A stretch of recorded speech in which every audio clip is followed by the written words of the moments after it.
Okay, so you know how to complete the square for something like this, we hope. But it's a lot messier when your coefficients are expressions in terms of constants instead of just numbers. But as you've experienced, this happens with math in the wild.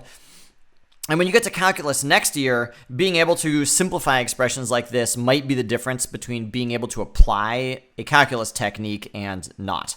So I'm trying to build your confidence in this unit that you can apply the same techniques with messy algebra. And that's part of what the blob technique is about. So let's work our way, starting with this one, and then incrementally get towards this one. Okay, so how would you complete the square on something like this? The technique that I think we've been using in class, I mean, you can always use the time-honored technique of thinking about it. That's always valid. But the technique we've been using in class is let's factor out this leading coefficient. Because it's easier to think about completing the square when you don't have a leading coefficient here. So I'm going to factor out the 2. So now I've got x squared minus 3/2 x. And then I still have the plus 7 on the outside. And notice I haven't completed any squares yet. All I did was take a 2 out of each term. And now I can ignore this 2 entirely and just think about completing the square here. So let's do that. It's going to be something times itself. I've still got the 7 on the outside. I still have this 2 on the outside, but we're not thinking about it. I want to be able to rewrite this part as something times itself. All right, so I know to get x squared, I've got to have x and x. I know whatever I put here, it's going to be like x times that thing twice. And that needs to end up being negative 3/2. So, again, I hope this is familiar. This is a review, not teaching for the first time. We know that this term has to be exactly half of whatever that coefficient is. So this is going to be now 3/4 and 3/4. And let's make sure that makes sense. So we've got our x squared, we've got minus 3/4, and we've got a minus another 3/4. So that's minus 6/4. And minus 6/4 is the same as minus 3/2. Okay, great. But when we do this, we're also introducing a plus 9/16 when we multiply those. So we have to subtract 9/16 on the outside to balance it out so that the overall value is the same. We're not actually adding different things. Okay, great. Very important note. Remember, all of this is being multiplied by 2. So it's really important that you have parentheses around the whole thing, because when you complete the square and you have this 9/16 on the outside, the 9/16 came from this inner part, and so it's also still being multiplied by 2. Okay, so to finish this out, let's redistribute the 2. So here I've got 2 times x minus 3/4 squared, that's this times this, minus 2 times 9/16, and obviously you could simplify that, and then the plus 7. So notice that this thing that we added out here is a constant that you could combine with the plus 7. Okay, cool. So that's kind of the basic case. Let's start to get more complicated. Let's do the same thing. Let's make it 2 to make it like the last problem. Okay, so let's say we have 2x squared plus px plus 7, where p is some constant that you don't know. If you want to, pause the video and try the problem. Otherwise, just watch. So we're going to do the exact same process. We're saying 2 times x squared plus p over 2x, and we got the plus 7. So now we're going to try and complete the square on this.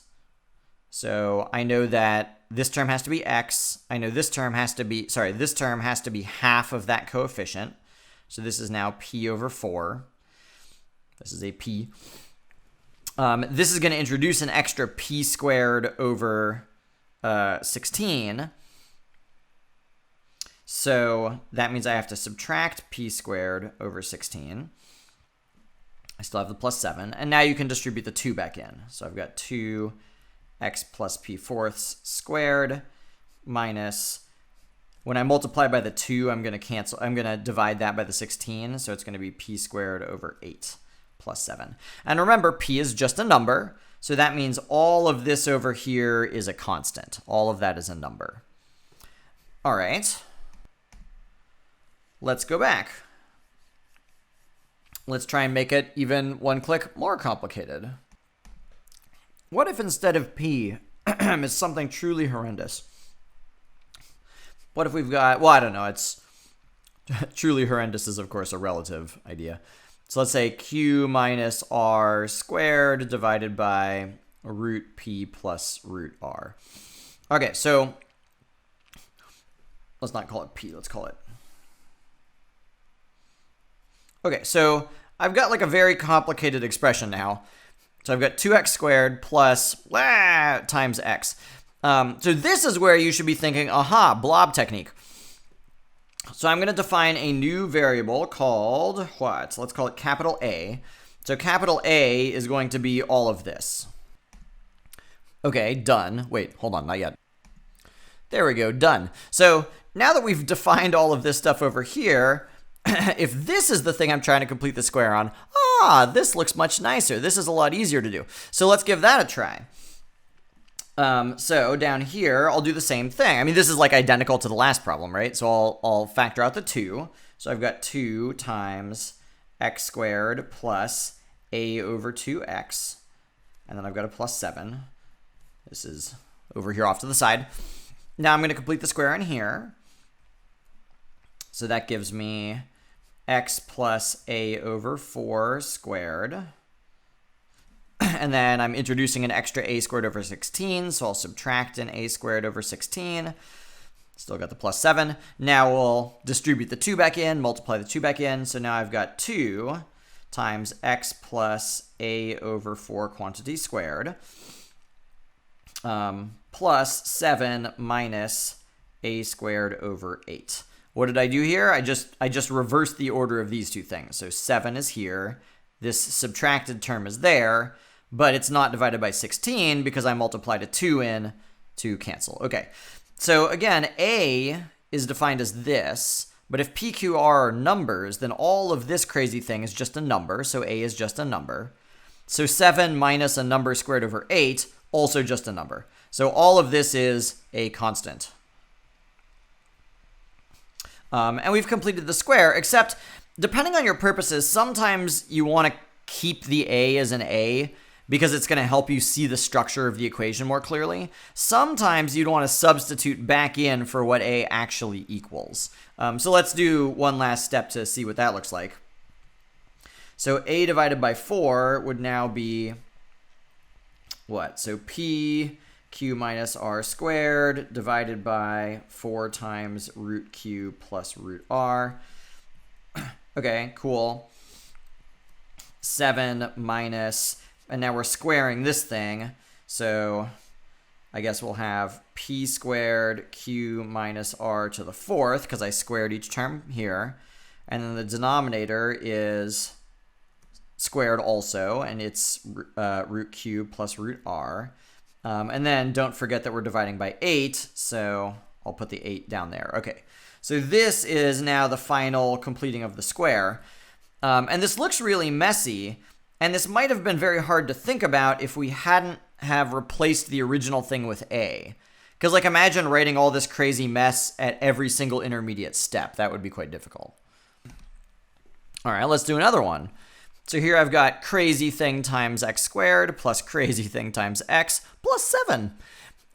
You know, there's nothing wrong with making 2 different blobs to make your life easier. I've got this crazy thing. I'm going to call that A. I've got this crazy thing. I'm going to call that B. Sorry, I'm going to change this to Q so that it's not 2R minus R. That's silly. Okay, so now I've defined this is A, this is B, and so now this crazy equation turns into, much better, bx squared plus ax plus 7. Let's factor out the b. So now I've got b. I'm really making friends with this plus 7 out here. It's starting to feel so familiar and good.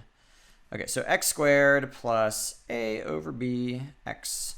Okay, cool. Let's complete the square on this inside part. So I've got b, and now I've got x plus, let's see, it's going to be half of this, so a over 2b, because that's half of a over b. This is going to introduce an extra a squared over 4b squared, so I'll subtract a squared over 4b squared. I'm going to distribute back in the b, so that's b x plus a over 2b minus, okay, so I multiply this back in, so that's a squared over 4b, because this b in the numerator cancel or divides by this b in the denominator. And now plus 7. Notice a and b are numbers because they're defined in terms of only numbers, no variables. So all of this is the constant.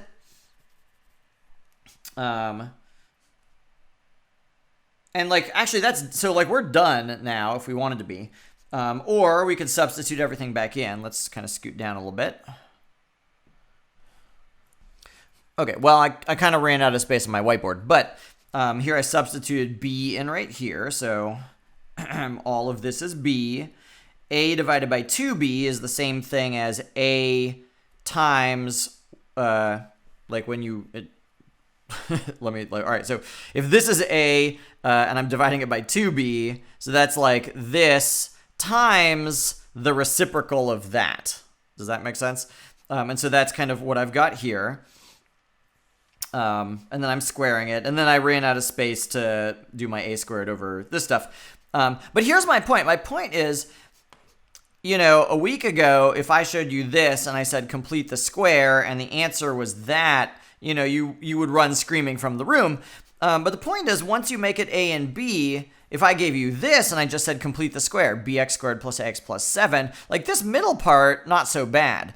So I hope that this is sort of showing you that you do not need to be afraid. Like you can really make your life simpler, you know, hide the complexity for all the work in the middle, and then reintroduce the complexity at the end if you need to. All right, I hope that this was helpful.